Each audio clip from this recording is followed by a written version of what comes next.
జిల్లా కేంద్రమైన నంద్యాలలో అర్హులైన పేదలందరికీ 2 సెంట్ల స్థలం, గృహ నిర్మాణానికి 5 లక్షల రూపాయలను ప్రభుత్వం ఇవ్వాలని సిపిఐ జిల్లా కార్యదర్శి రంగనాయుడు డిమాండ్ చేశారు. గురువారం నంద్యాలలో సిపిఐ రాష్ట్ర సహాయ కార్యదర్శి నాగేశ్వరరావు, రాష్ట్ర కార్యవర్గ సభ్యులు రామాంజనేయులు ఆధ్వర్యంలో ప్రజలతో కలిసి భారీ ర్యాలీగా నిర్వహించారు. తహసీల్దార్ కార్యాలయానికి చేరుకుని తహసీల్దార్ కు వినతి పత్రం అందజేశారు. పట్టణ ప్రాంతాల్లో 2 సెంట్లు, గ్రామీణ ప్రాంతాల్లో 3 సెంట్లు గృహ నిర్మాణం కోసం 4 లక్షలు ఇస్తారని చెప్పి ఎన్నికల్లో వాగ్దానం చేయడం జరిగింది. ఈ నంద్యాల పట్టణంలో గత ప్రభుత్వం కూడా వైఎస్ఆర్ కాంగ్రెస్ పార్టీ ప్రభుత్వంలో 13,000కు పైగా పట్టాలు ఇస్తామని చెప్పి వాలంటీర్స్ ద్వారా చేశారు. కానీ చాలా మంది పేద ప్రజలకు ఇవ్వలేదు. నంద్యాల పట్టణంలో ప్రభుత్వం చాలా మంది పేద ప్రజలు ఇబ్బంది పడతా ఉన్నారు. ముఖ్యంగా ఒక్కొక్క ఇంట్లో గృహ నిర్మాణంలో 2-3 సంసారం చేస్తా ఉన్నారు. వాళ్ళందరికీ కూడా ఇవ్వాలని చెప్పేసి సిపిఐ ఆధ్వర్యంలో, రాష్ట్ర సమితి ఆధ్వర్యంలో ఈ నెల 27వ తేదీ నుంచి 10వ తేదీ వరకు ఈ రాష్ట్ర వ్యాప్తంగా కూడా ఇల్లు లేని స్థలం లేనటువంటి పేద ప్రజలకి స్థలం కావాలని వాళ్ళ వ్యక్తిగత అర్జీలు కూడా స్వీకరించడం జరిగింది.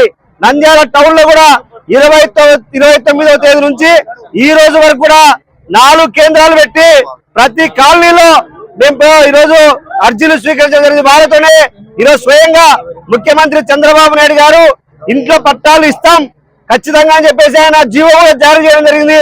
ముఖ్యంగా నంద్యాల పట్టణంలో నుంచి ఆయన రాజకీయంగా కూడా ఒక మంచి వేదిక అయింది కాబట్టి ఫస్ట్ నంద్యాల పట్టణం నుంచే ఇక్కడ పేద ప్రజానికానికి 2 సెంట్ల స్థలం ఇచ్చి 5 లక్షల రూపాయలు ఇవ్వాలని చెప్పేసి మేము ఈరోజు గౌరవ తహసీల్దార్ గారికి వినతి పత్రం స్వీయ అర్జీలు ఇవ్వడానికి వచ్చాం. ఈ కార్యక్రమంలో సిపిఐ రాష్ట్ర సహాయ కార్యదర్శి ముప్పల నాగేశ్వరరావు గారు, రాష్ట్ర కార్యవర్గ సభ్యులు మన రామాంజనేయులు గారు, అదేవిధంగా జిల్లా పార్టీ నాయకత్వం, జిల్లా మహిళా సమైక్య, ఈ సంఘాల ఆధ్వర్యంలో అందరికీ కూడా ఈరోజు పెద్ద ఎత్తున కూడా అర్జీలు స్వీకరించడం జరిగింది. మన రాష్ట్రంలో ప్రధానంగా రాయలసీమలో అత్యంత ధనిక నగరమైన నంద్యాల పట్టణంలో మనం ఉన్నాం.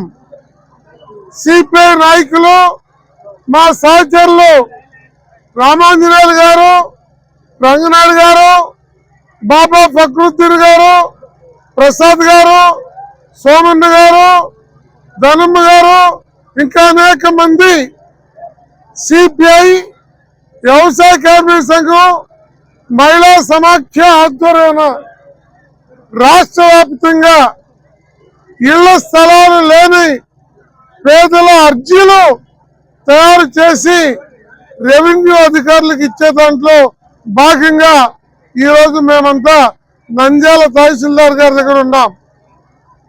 ఈ నంద్యాల ధనవంతులకి కేంద్రం, రాజకీయ నాయకులు, అధికార పార్టీల వాళ్ళందరూ బహుళ కోటీశ్వర్లే.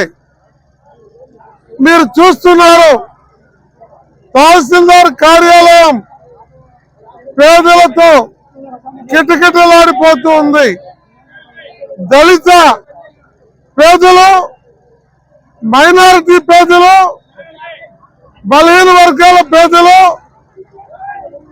వేల సంఖ్యలో ఈ నంద్యాల పట్టణంలో రెక్కల కష్టం మీద, రోజువారీ కూలి పనుల మీద, ఇళ్లలో పాచి పనులు చేసుకునే పని మీద, అలాగే చేతి వృత్తుల మీద వీళ్ళందరూ 5 సెంట్లు స్థలం ఇప్పించి, పక్కా ఇళ్ళు ఇప్పించి, ఇందిరం ఇళ్ళు ఇప్పించింది సిపిఐ పార్టీ. పేదల కోసం, భూ సమస్య పరిష్కారం కోసం పోరాడింది సిపిఐ పార్టీ. తక్షణమే సబ్స్క్రైబ్ చేసుకోండి. నోటిఫికేషన్ కోసం బెల్ ఐకాన్ క్లిక్ చేయండి. మరిన్ని అప్డేట్స్ కోసం ప్రతి ఒక్క కుటుంబానికి ఉచిత ప్రకటనలు వచ్చే విధంగా మీకోసం మీ ముందుకు వివిధ న్యూస్ టీవీని AP ఫైబర్ నందు 99వ ఛానల్ మరియు యూట్యూబ్ నందు వీక్షించెదరు.